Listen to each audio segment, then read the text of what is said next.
When I first left architectural practice to begin my career as an academic, I assured my students that architecture can have a voice. And I alerted my students that as young New Zealanders born on the cusp of a new millennium, you also can, indeed must, have a voice. But like architecture, you can only develop a voice when you build upon ideas. For this reason, I would like to begin with a passage from a poem by S Eliot, which provided the inspiration for the title of this lecture. For most of us, there is only the unattended moment, the moment in and out of time, the distraction fit lost in a shaft of sunlight, the wild time unseen, or the winter lightning, or the waterfall, or music heard so deeply that it is not heard at all. But you are the music while the music lasts. These are only hints and guesses, hints followed by guesses, and the rest is prayer, observance, discipline, thought, and action. In 2015, the New Zealand National Government's new tertiary education strategy advocated for closer links with industry, the sciences, and engineering, a link between the tertiary education strategy and its business growth agenda. And this government emphasis was tragically being made at the expense of the humanities and the social sciences. Our new Vice Chancellor, Grant Guilford, published an important rebuttal in the Dominion Post, writing, "The humanities and social sciences are not just about the joy of living. The arts, languages, and literature and other humanities subjects play a central role in the celebration and critical reinterpretation of our national identity and our place in the world. The humanities are also central to the cultivation of creative capital. Creative capital is the curiosity and insight that finds new solutions to complex issues." Professional subjects like architecture play an important role in the government's aspirations for greater links with industry and its business growth agenda. But architecture cannot be studied in isolation without drawing deeply upon the humanities and the social sciences.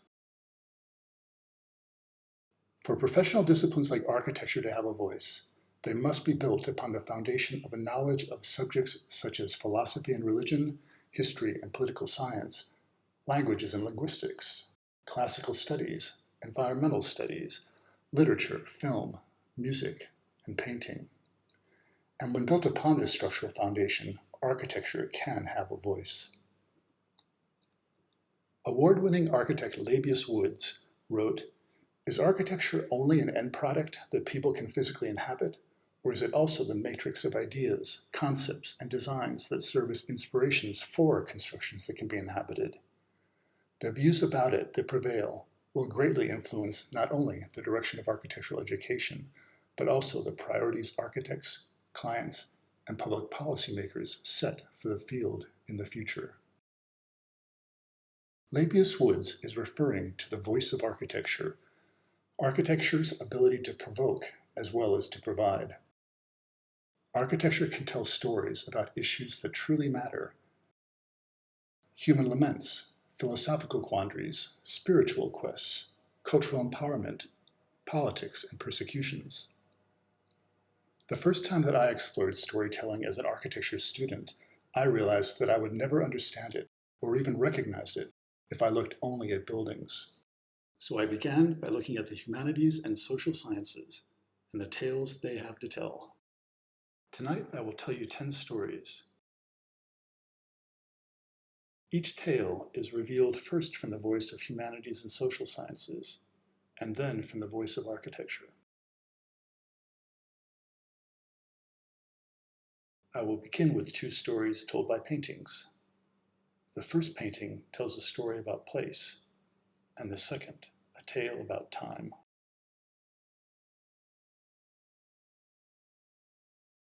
The first painting that was a true narrative awakening for me was The Gleaners by Jean-Francois Milay, which was painted in 1857. 2 classmates and I discussed the painting when we were young students in architecture school. The superficial story of 3 women working in the fields is obvious, but there is another deeper story conveyed through symbolism and composition. The 2 women on the left, bent over in their back-breaking work, take on similar shapes to the two large haystacks in the distance. The bent-over women are composed by Milay explicitly to be read as analogous to the inert stacks of hay.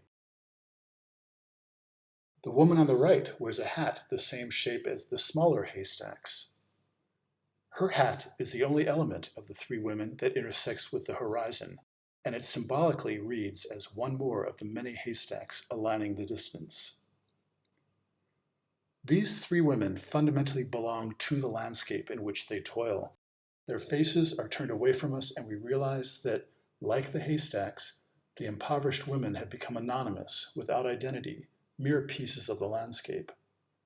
Now we understand the women's story, the underlying narrative of their lives. How might architecture tell a similar story? In 2004, New Zealand architect Chris Kelly of Architecture Workshop designed the multi-award-winning Peregrine Winery outside of Queenstown. Like the women in Milay's painting The Gleaners, this building fundamentally belongs to the landscape. The gradients of its hovering roof echo the gentle slopes of the Southern Alps in the background. The New Zealand Institute of Architects' 2005 Supreme Award citation reads, "The central Otago landscape can overwhelm efforts to build into it in a meaningful way. Peregrine Winery achieves a fine balance between the natural and the fabricated by building both above and in this landscape. The visible gesture of an organizing roof is light and enigmatic, neither interior nor exterior, big or small. The program, in contrast, is built onto the land, carefully aligned to contour and ground condition, and tuned to its purpose." The building tells a second story of its fundamental connection to the landscape as well. According to Architecture Workshop, the changing roof gradient was inspired by old still images freezing the kinetic rotation of a bird in flight. The roof is evocative of the majesty that the peregrine or native hawk has as it glides on the thermal uplifts off the heated land. Now we understand the building's story, the underlying narrative of its intimate connection to the place it inhabits.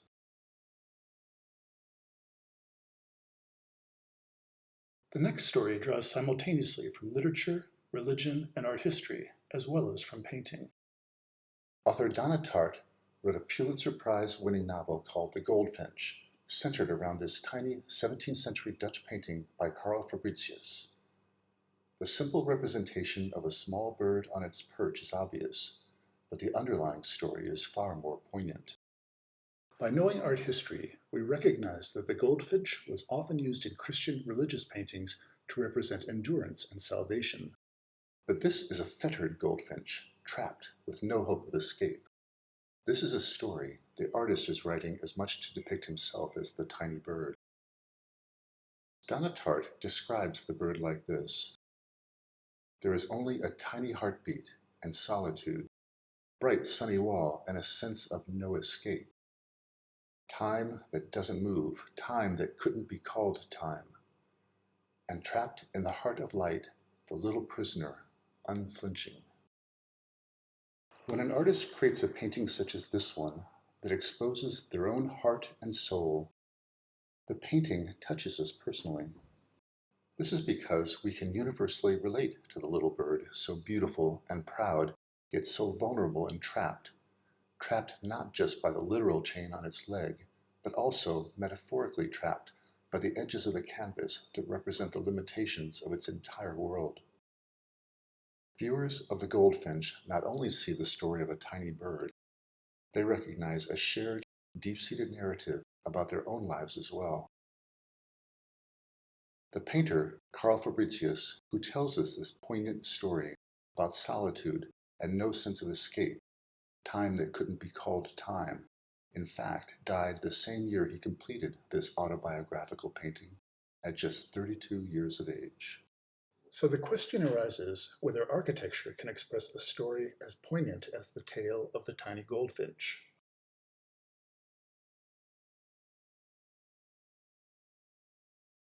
In 1936, Italian architect Giuseppe Taurani designed this tomb for Roberto Sarfatti, a young Italian man who was martyred during the fascist period.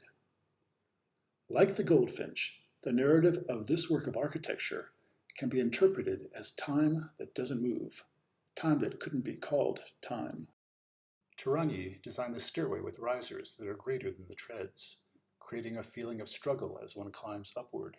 Half the stairs extend beyond the sidewalls, such that a visitor first ascends in sunlight, before then ascending in darkness, with the thick sidewalls appearing to press forebodingly inward.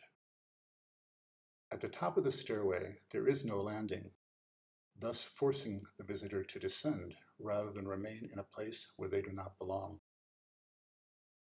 Taurani's design for a crypt contains a single rough stone column embedded permanently in the wall, symbolic of a doomed young man no longer free to venture forth, but instead forever trapped within the earth below. Time that doesn't move, time that couldn't be called time.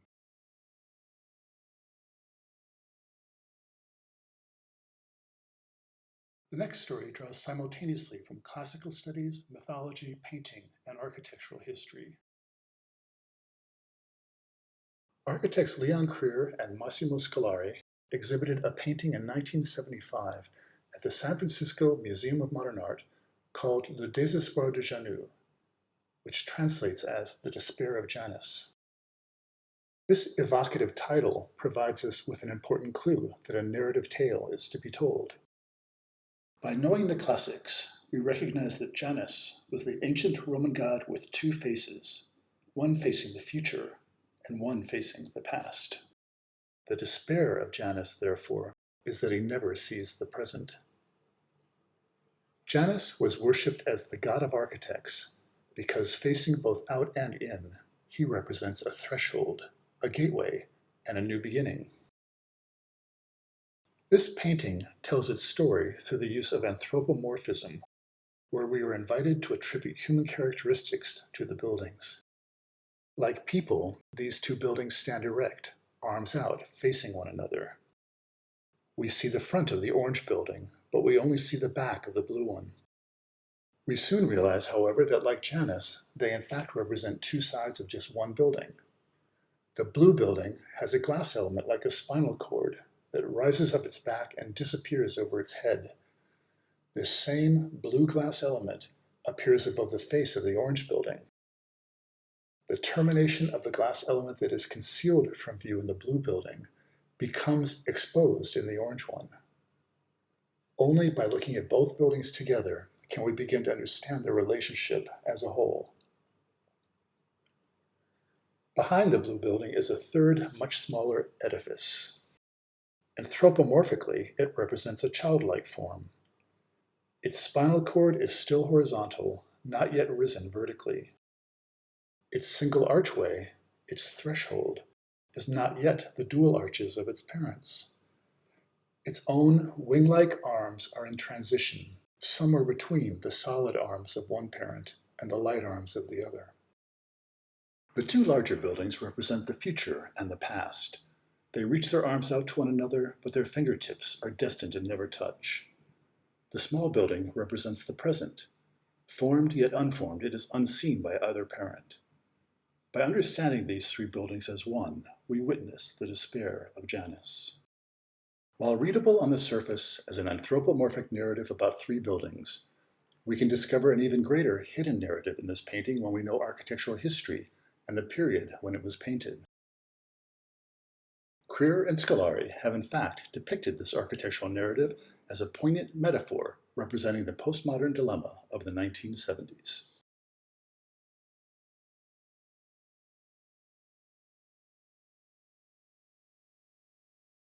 In 1959, Italian architect Carlo Scarpa was commissioned to redesign the ground floor of a 16th century palace in Venice, transforming it into the library for a cultural and historical foundation. Scarpa raised the new contemporary floor half a meter above the historic one, and he disengaged it from the historic walls. The old and the new never touch one another. And most significantly for the story Scarpa wanted to tell, he left one entire room unoccupied. But if you look closely, there is in fact an occupant. An historic column permanently embedded in the wall is indeed the living architectural inhabitant of the room beyond. Scarpa's new floor enters the room, but only a meter or so. The height of the elevated floor makes it impossible to advance into the past. Visitors from the present must return the way they entered. Like Janus, the past is in one direction and the future is in the other. This room, inhabited by the historic column, has one additional story to tell. Scarpa purposely did not raise the floor in this room, and every once in a while, during the high tides of Venice, the room floods. The historic space becomes one with the canals of Venice, and the column, the Heritage Palace's original sentinel, gazes upon its own reflection.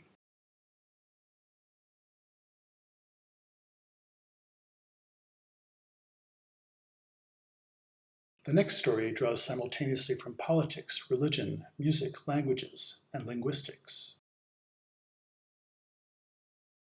For almost 50 years, from 1944 to 1991, the country of Estonia was occupied by the Soviet Union, which actively discouraged religion and promoted atheism. For this reason, Estonian composers had to be exceedingly careful when writing religious music to conceal it from the authorities. In 1976, Estonian composer Arvo Pärt wrote the religious instrumental work In Spe, which in Latin means to hope. He explicitly selected a title that would conceal the religious connotations of the work from the authorities, but the composition was in fact based on the Kyrie of the Christian Orthodox Mass. Pärt analyzed the Latin words from the religious text, and he reinterpreted the structures of the text into musical rules for the melody, rhythm, and dynamics of the composition. Each syllable of each Latin word was assigned a specific pitch of music. The number of syllables per word determined the number of beats per measure of the rhythm. And in this way, the sacred text remained in full view, yet unseen. Later, in 1984, Pärt rearranged In Spe for voices and organ, and this time his title was a line taken from the Bible's Psalm 137, but in German. Voices were added to sing Kyrie eleison, Christi eleison, Kyrie eleison from the Christian Orthodox Mass. But to conceal the sacred Latin text, Pärt removed all the consonants, and the voices only sing the vowels. Once again, the sacred text remains in full view, yet unseen.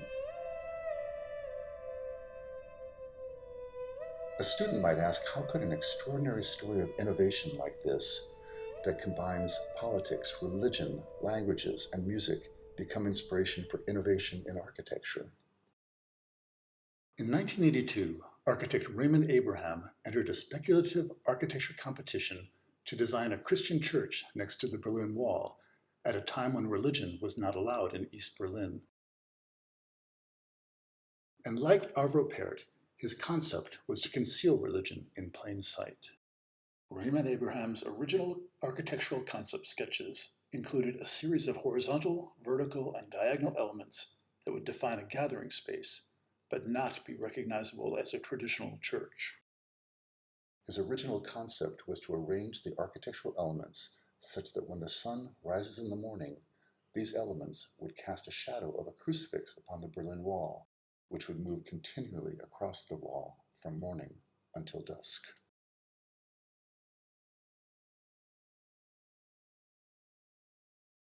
The next story draws from early 1960s radical filmmaking. When I was in my third year of architecture school, one of the first things my design supervisor did was to show us an old movie by French film director Jean-Luc Godard, who was considered to be the most radical filmmaker of the 1960s and 70s. Godard challenged the conventions of traditional filmmaking by drawing explicitly upon alternative disciplines such as history, philosophy, literature, classics, fine arts, politics, and architecture. My supervisor, John Haydick, challenged us to learn new ways of thinking about architecture by investigating radical filmmakers. The 1963 Godard film that he showed us was called Le Mépris, which translates as Contempt. It is a film about the making of a film, about an epic poem from ancient Greek history, the Odyssey. So the film is a story within a story within a story. Most importantly, the film is told through the voice of a building that has a story to tell, the Casa Malaparte, designed in 1937 by architect Adalberto Libera. This house is sited on the island of Capri in Italy. This is how John Haydig described to us, his students, the story of this house. Libera's Malaparte house is private. It is a house of paradoxes. It is an object which consumes. It is filled with unrequited histories. It is a relic left upon the pinnacle after the seas have subsided. It is a sarcophagus of soft cries. It whispers of inevitable fates. Imagine designing a house that would be described like that long after you are gone. Imagine describing yourself as having unrequited histories, whispering of inevitable fates.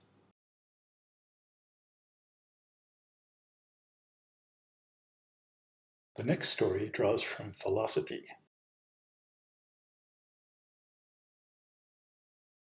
Michel Foucault was a French philosopher who presented us with what he referred to as a critical history of modernity. I will read to you a passage from one of his seminal works, Of Other Spaces, which was first presented at a conference for architectural studies in 1967. There are in every civilization real places, places that do exist and that are formed in the very founding of society, which are something like counter-sites, a kind of effectively enacted utopia in which the real sites, all the other real sites that can be found within the culture, are simultaneously represented, contested, and inverted. Places of this kind are outside of all places, even though it may be possible to indicate their location in reality. Because these places are absolutely different from all the sites that they reflect and speak about, I shall call them, by way of contrast to utopias, heterotopias. I believe that between utopias and these quite other sites, these heterotopias, there might be a sort of mixed joint experience, which would be the mirror. The mirror is, after all, a utopia, since it is a placeless place. In the mirror, I see myself there where I am not, in an unreal virtual space that opens up behind the surface. I am over there where I am not, a sort of shadow that gives my own visibility to myself, that enables me to see myself there where I am absent. Such is the utopia of the mirror. But it is also a heterotopia, insofar as the mirror does exist in reality, where it exerts a sort of counteraction on the position that I occupy. From the standpoint of the mirror, I discover my absence from the place where I am, since I see myself over there. Starting from this gaze that is, as it were, directed toward me, from the ground of this virtual space that is on the other side of the glass, I come back toward myself. I begin again to direct my eyes toward myself and to reconstitute myself there where I am. The mirror functions as a heterotopia in this respect. It makes this place that I occupy at the moment, when I look at myself in the glass, at once absolutely real, connected with all the space that surrounds it, and absolutely unreal, since in order to be perceived, it has to pass through this virtual point, which is over there. How might architecture tell a similar story to a philosopher about a place that is at once absolutely real and absolutely unreal? Japanese architect Hiroshi Nakamura told such a story in his design for Optical Glass House, which was built in the city of Hiroshima in 2012.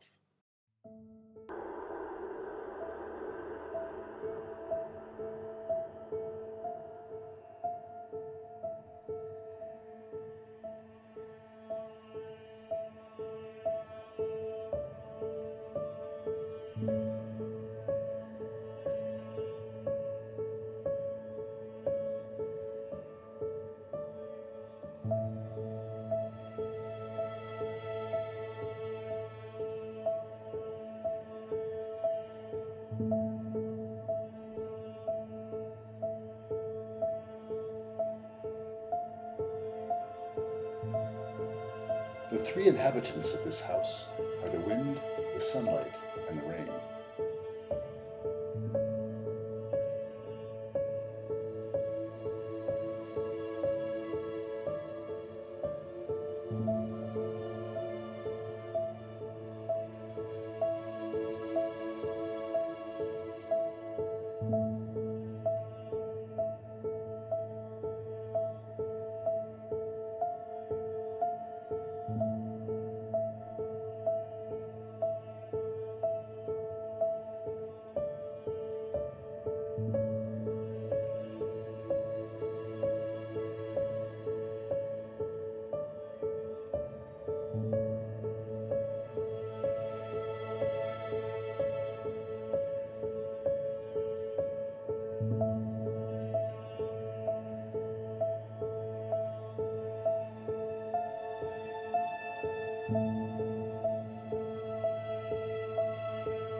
The next story draws from Māori studies and cultural studies. One of the most beautiful tales of Aotearoa is told by women in the form of the karanga. It is a spiritual call that has been heard in Aotearoa for generations, and it provides the medium by which the living and the dead of the manuhiri, or visitors, may cross the physical space to unite with the living and the dead of the Tanata Whenua, the people of the land. How might architecture draw inspiration from such a tale? My own first experience of a karanga when I first arrived in New Zealand was on the edge of a forest in Rotorua. The sound of a woman's voice emanated from the dark woods, the woman unseen. Later, in 2005, I used this moving experience to inspire my design for the New Zealand Tomb of the Unknown Warrior, which was to be located on the steps of the War Memorial in Wellington. The idea was to create a New Zealand tomb and memorial that represents the primordial forest of Aotearoa, from whose shadows the karanga will be eternally heard. In collaboration with my student and future academic colleague Erica Kruger, we designed this forest to become a home for the unknown warrior, one that would establish him or her as a symbol of all New Zealand. The memorial is designed as a grove of solemn bronze posts set within a shallow reflecting pool. The dark bronze posts and water symbolize the primal New Zealand forest that once defined our sacred shore. The shadows of these dark posts move slowly along the paving surrounding the memorial, marking time like a permanent sundial. The lower level of the memorial contains the tomb wherein the unknown warrior lies. This lower level steps gradually upward and sits within a pool of water like our island home. The black posts extend down through the memorial, surrounding the warrior and protecting them within the glade of trees. The glass tombstone is engraved with the words "A New Zealand Warrior" in both English and Te Reo Māori. Light enters the memorial through a similar tempered glass paver set within the reflecting pool above, reminiscent of light filtering through the tops of trees. The glass paver above is engraved with the same words as the one below, such that the silhouette of these words falls as soft shadows upon the walls and floor of the tomb. Nestled within these symbolic trees is a clearing, a glade, which holds a gilded sphere floating upon the water. We occasionally hear the sound of soft chiming as the sphere strikes the posts. The tomb represents a grove of sacred shadows, providing haven for the light and the soft sounds of music, the karanga, emanating forever from within. The golden sphere represents the spirit of the unknown warrior. Simultaneously, it becomes our own New Zealand version of the eternal flame. As the sun moves across the sky, we see bright reflections from the sphere flickering through the shadows of the primal forest. The reflections fade away at twilight, only to return again with the dawn. The next story, which draws from Pacific studies and fine art, illustrates how these ideas have been brought to life through my teaching.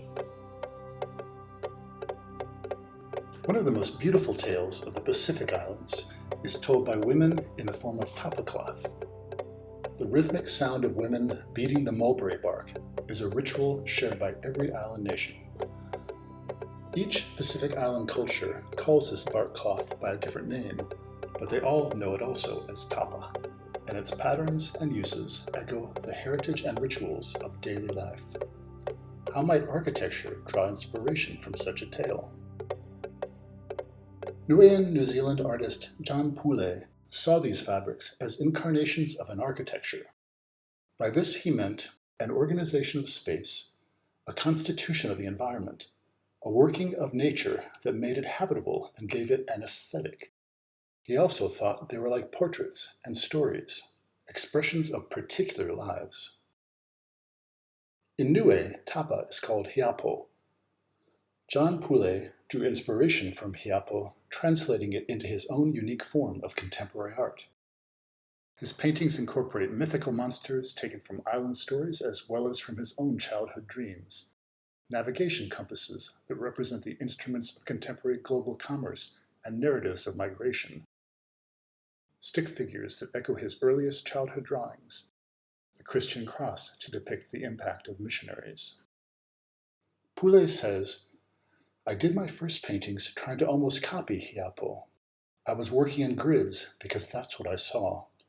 Hiapo was basically made up of grids, and then these pictures and storytelling.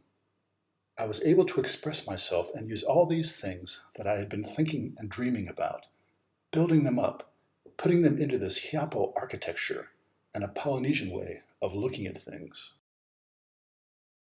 When I teach, I invite each of my students to draw inspiration from their own unique cultural and personal identity. One of my young Pasifika architecture students lamented to me that she had spent most of her life in New Zealand and knew little of her ancestry. Her grandparents still lived on the tiny, remote island of her homeland, but Kafoa had not been there since she was a small child, and she remembered little of the language. I asked Kafoa if she might telephone her grandmother each week, asking her to recall the rituals of her island nation. Her maternal grandmother happily agreed, but she stipulated that she would only tell Kafoa the stories in their native language, which she would speak slowly, and it was Kafoa's role to safeguard these stories for her own daughter someday and for her daughter's daughter. John Poulet has described tapa as incarnations of an architecture made up of grids that invite storytelling. So Kafoa began to create her own architectural tapa with her own grid, each square room representing one of the sequential tales told by her maternal grandmother. The tales describe the ritual stages in transforming from a young girl into a young woman during the wedding ceremony. Each of these stages Kafoa translated into an architectural room, using a single column to represent the young girl transforming during each of the sequential rituals.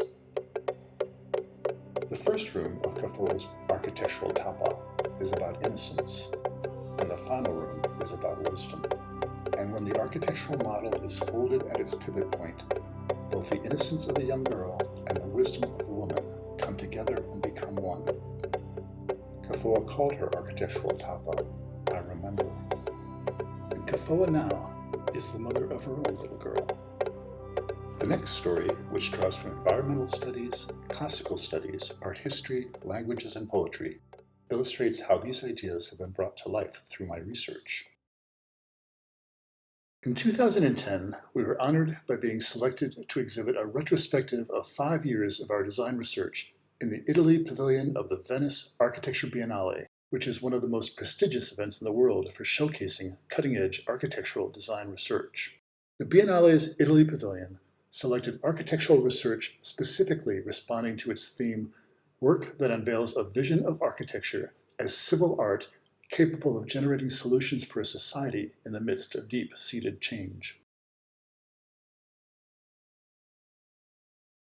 The work began in 2005 when I was invited by American installation artist Kristen Jones to collaborate with her on a grand vision that would fundamentally blur the boundaries between art and architecture. The project was called Tevere Eterno, which translates as the Eternal Tiber River. The research site was a half-kilometer stretch of the Tiber River in the center of historic Rome that was the identical size of the ancient Circus Maximus. The Circus Maximus, now only a trace upon the landscape, had once been the most important center for public gathering in the ancient Roman Empire. But no such site fulfills this vital function today. In seeking to return such a site to Rome once again, the research began by investigating how the Tevere Eterno site had evolved over time. The site transformed many times over the course of history, ultimately becoming the only straight segment of the Tiber River.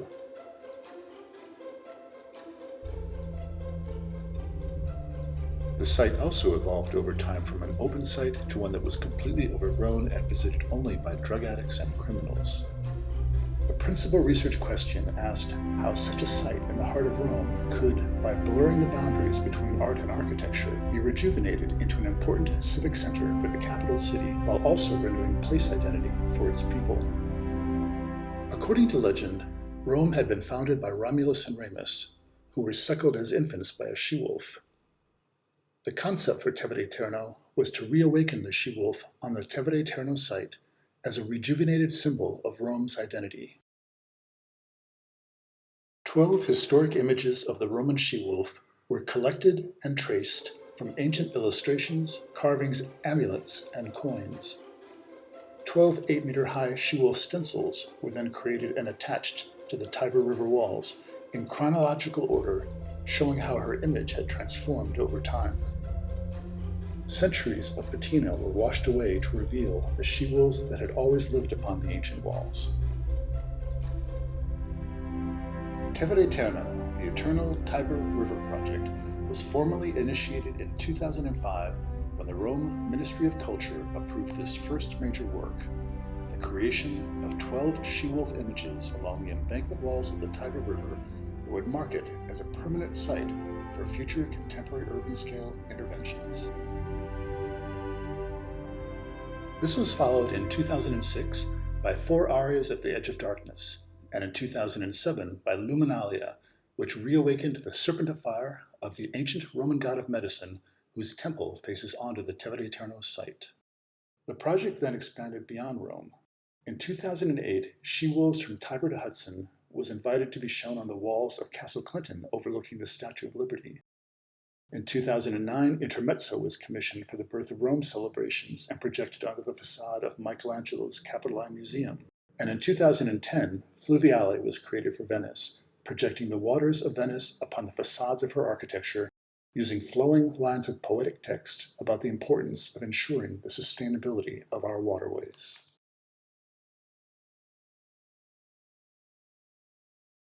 The final story, which draws from literature and medieval history, illustrates how these ideas have been brought to life through my research in New Zealand. A few years ago, the Museum of Wellington commissioned me to create a new work for the New Zealand International Arts Festival to be located in their main exhibition space on a 3-story high atrium wall. I called this new work Vessels. Vessels was inspired by a passage in Book 2 of Dante Alighieri's epic poem Commedia, otherwise known as the Divine Comedy.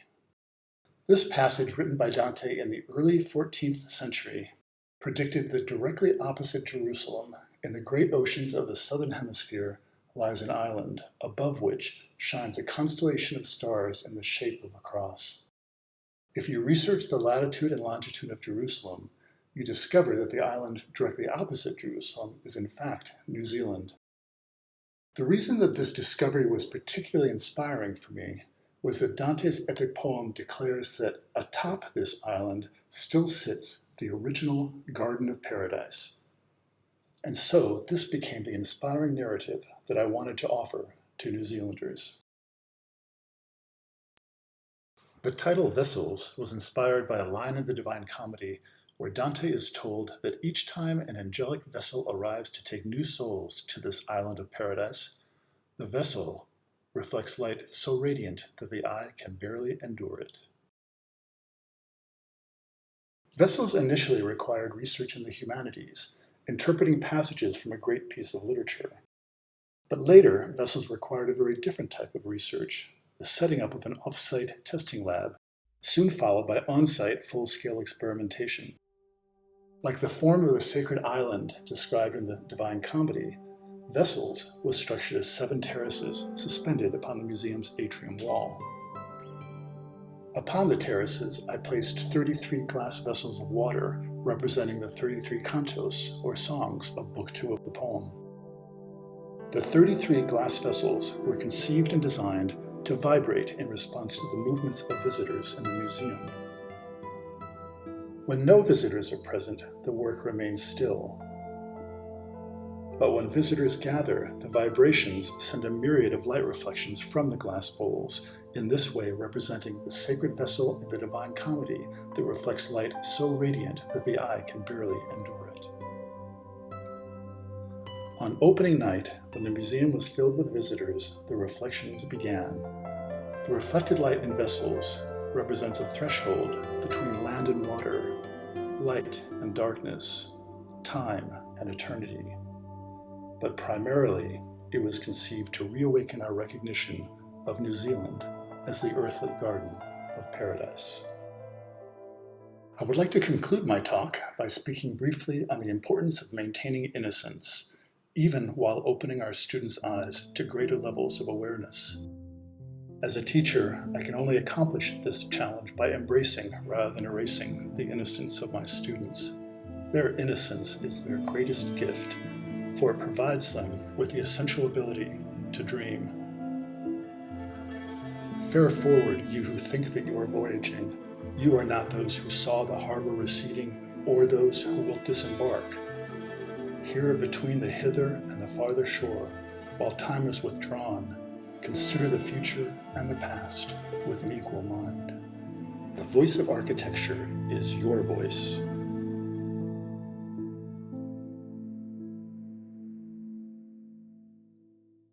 And for those of you wondering whatever happened to the trapped goldfinch, the artist Carl Fabricius included another story in his painting as well, a secret tale of hope just for himself. Fabricius stretched his canvas onto a wooden panel, and in the back of the panel he included a trap door, an escape hatch.